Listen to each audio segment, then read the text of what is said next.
Hola, saludos a todos los expertos en el campo de mindfulness y la creatividad. Es un honor dar inicio a estos vídeos, a esta serie de vídeos que están hechos solo por la búsqueda del conocimiento constante en estos temas.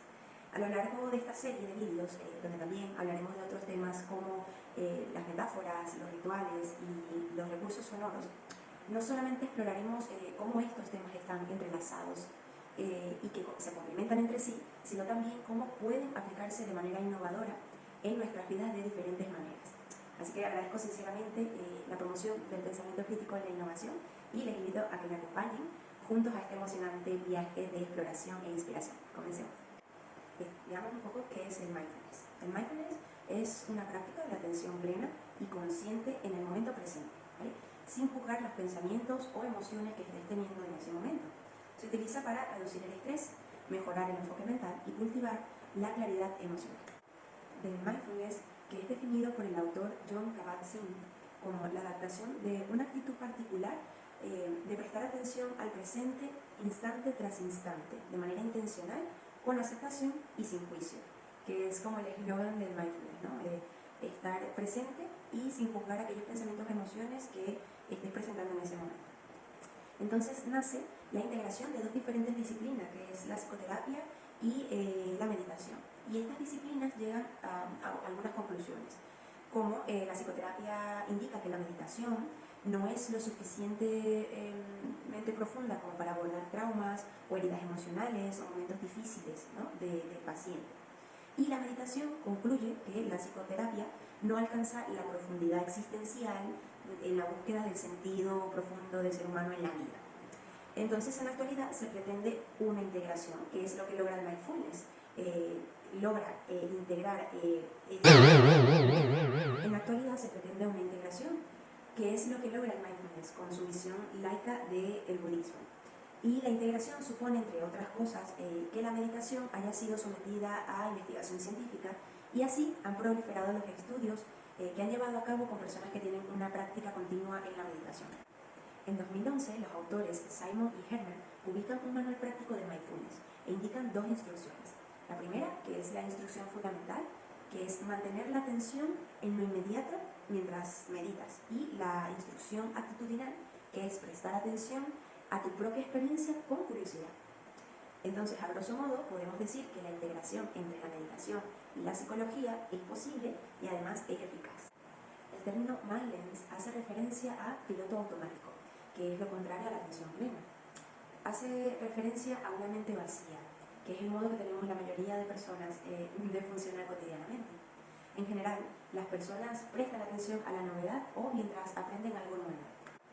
Cuando esto es aprendido y asimilado, lo automatizamos, ¿no? Y esto funciona ahora como un mecanismo de ahorro de energía y le dejamos de prestar atención. Por ejemplo, cuando estamos aprendiendo a atarnos los zapatos o a conducir el coche o a comer, estamos muy atentos de lo que estamos aprendiendo, pero una vez asimilado, lo hacemos de manera automática y por lo tanto es lo que indicaba como un mecanismo de ahorro de energía. Por otra parte, cuando no le prestamos atención a las cosas, o llamémosle cuando la mente no está ocupada, la mente tiende a cavilar y empezamos a recordar cosas del pasado o a proyectar o tenemos a realizar proyecciones futuras, y esto es un mecanismo de supervivencia, pero es lo que tiende a hacer la mente cuando no estamos atentos.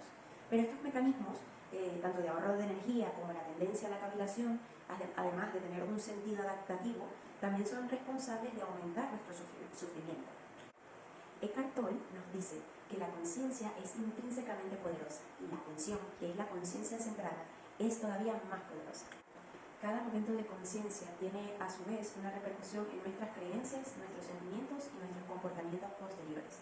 Conocer las causas y los efectos de un momento de conciencia nos permite participar de manera intencionada en cada proceso de nuestra vida, de tomar un camino que se aleje del sufrimiento y que nos lleve a tener estados más sanos. Bien, hablemos de otro de los puntos importantes, que es la creatividad, que es qué beneficios tiene y en qué se relaciona con el mindfulness, ¿no? Como concepto, la creatividad es esa capacidad de generar ideas, conceptos o soluciones originales y útiles, ¿no? Y funciona cuando combinamos y reorganizamos conocimientos, experiencias y elementos de manera única, también creando conexiones que no son evidentes y tener creatividad implica tener una flexibilidad mental para explorar diferentes perspectivas y la capacidad de superar patrones convencionales. Al obtener esto, podemos tener, o esto nos conlleva a la generación de nuevas y valiosas ideas. ¿En qué se relaciona la creatividad y el mindfulness? El mindfulness puede ayudar a las personas a centrarse en el momento presente y a reducir el mayor ruido mental, lo que puede potenciar la creatividad al permitir una mayor claridad mental y una apertura a nuevas ideas. También la atención plena puede ayudar a superar los bloqueos creativos al permitir que las personas puedan observar sus emociones y sus pensamientos sin juzgarlo, lo que a su vez fomenta la generación de ideas frescas y originales. Y preguntarás, ¿cómo puedo saber si tengo bloqueos creativos?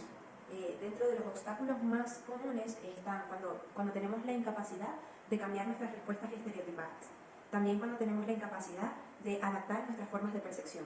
Cuando estamos muy familiarizados con el asunto, también puede frenar la creatividad o el flujo de pensamiento creativo, ¿no? Cuando conocemos que tenemos bloqueos sociales o culturales, o cuando conocemos también o reconocemos que tenemos bloqueos emocionales. El darse cuenta del problema significa integrar, ver, asociar donde otros no han visto, es decir, es un estado de conciencia diferente. La creatividad no puede verse como un elemento aislado o una sola cosa. Eso sería como decir que un programa de televisión son unos circuitos o una pantalla o los actores.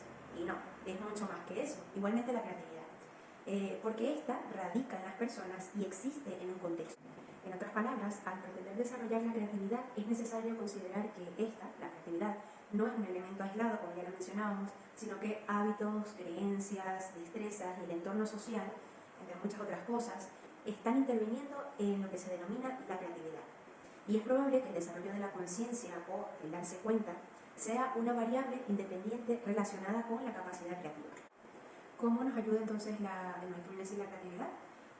Como ya lo mencionamos anteriormente, al estar presente, las distracciones mentales logran reducirse, lo que nos permite liberar espacio mental para la creatividad y poniendo atención a nuestras emociones y a nuestros pensamientos sin juzgar, esto también nos ayuda a superar aquellos bloqueos mentales que mencionamos anteriormente.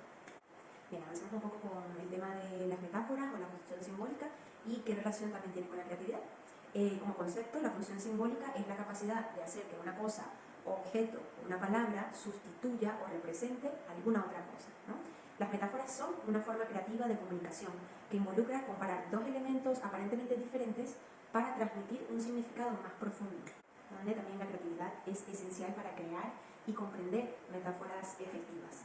El uso de metáforas en el lenguaje puede impulsar la creatividad al desencadenar conexiones inusuales entre conceptos y permitir nuevas perspectivas sobre un nuevo tema. Utilizamos constantemente términos simbólicos para representar conceptos que no podemos definir o comprender del todo. Es decir, el hombre jamás percibe alguna cosa por entera o completamente. Es decir, puede ver, oír, tocar, degustar, pero hasta donde ve, cuánto oye, lo que el tacto le dice o lo que pueda degustar va a depender siempre del número y la calidad de los sentidos.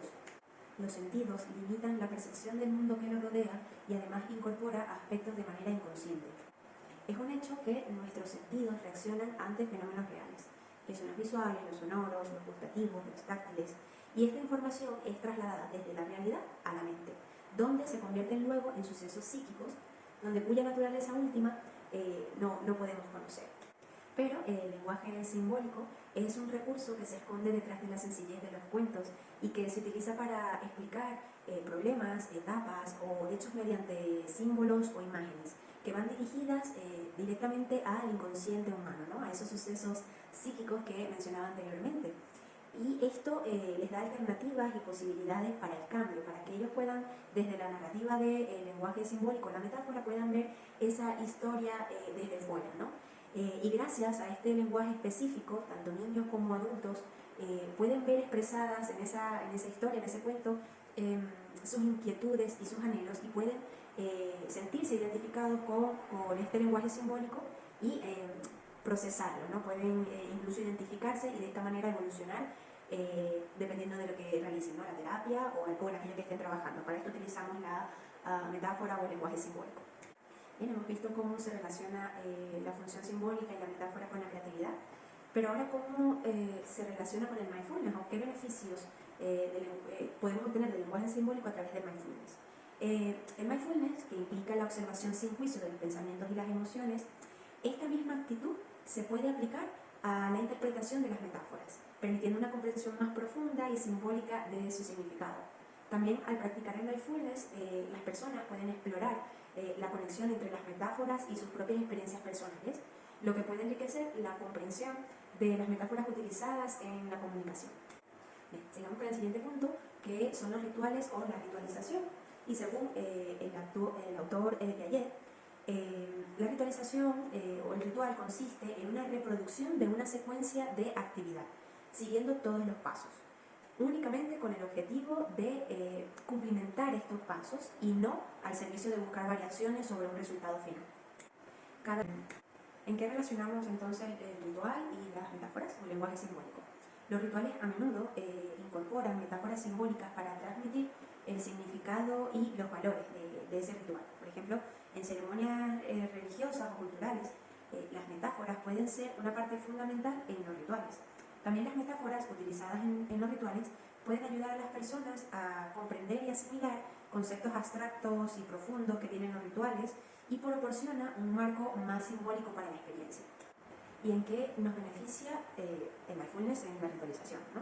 En mucho, porque la práctica del mindfulness puede mejorar la experiencia de los rituales al permitir que las personas se sumerjan completamente en el momento presente. Recordemos que cuando estamos realizando un ritual, lo que estamos haciendo es hacer siempre solo realizar los pasos con ese fin, ¿no? de cumplimentar los pasos, y podemos estar luego en el modo automático.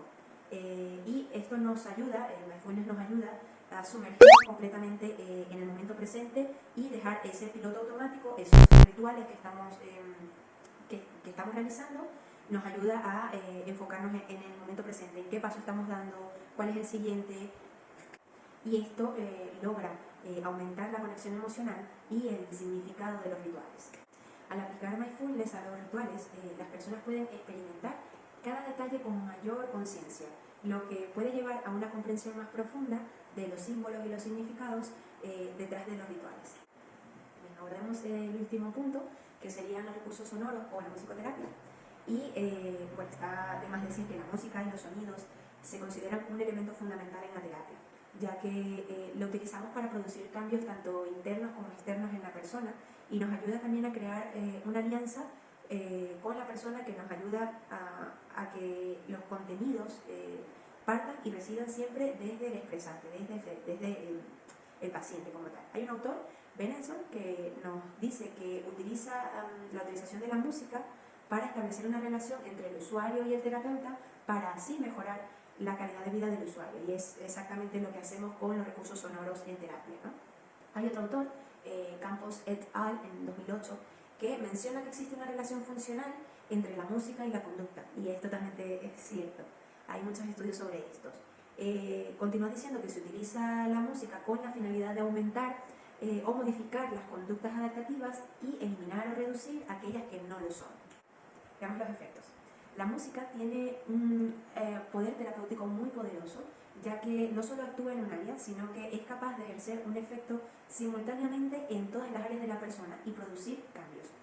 Al ser un proceso no agresivo, tiene muy pocas contraindicaciones. Concretamente, los efectos de la musicoterapia son beneficiosos, ya que consideramos la música como un agente universal y con un lenguaje simbólico. También la música mejora el bienestar general de las personas, reduciendo el estrés y los síntomas desagradables, ya que ejerce un efecto directo en el sistema nervioso autónomo para reducir la ansiedad y también mejora el estado de ánimo. La música afecta positivamente al ser humano en las siguientes áreas. Tiene efectos bioquímicos, fisiológicos, musculomotriz, efectos sobre los ritmos de ondas cerebrales, efectos sociales, psicoemocionales, espirituales y cognitivos intelectuales, que son estos efectos en los que me quiero detener. En los efectos cognitivos intelectuales, la música actúa como un agente motivador de las funciones superiores, es decir, la atención, la memoria, la orientación, el nivel de alerta, el aprendizaje y la imaginación. Es decir, que tiene numerosos factores que benefician al ser humano, como empatizar, porque nos identificamos con la música y hay una conexión íntima, lo que nos lleva a interactuar con el mundo externo, y este a su vez a comunicar, a reparar, a conectar y hasta motivar. ¿Y cómo relacionamos los recursos sonoros con el mindfulness? En el mindfulness se puede cultivar la escucha activa, la escucha consciente de los sonidos presentes en el entorno. Y al enfocarnos en los sonidos sin juzgar, las personas pueden mejorar su capacidad de estar presentes en el momento. Los recursos sonoros, como la música o los sonidos naturales, también pueden ser utilizados como herramientas para facilitar la práctica del mindfulness. Al prestar atención a los sonidos de manera intencionada, siempre de manera intencionada, se puede lograr una mayor conexión con el entorno. Para finalizar, en resumen, el mindfulness actúa como un hilo conductor que puede enriquecer y mejorar la relación entre la creatividad, las metáforas, los rituales y los recursos sonoros. Al practicar el mindfulness, las personas pueden experimentar estos aspectos de manera más profunda y significativa, permitiendo una comprensión más rica y una mayor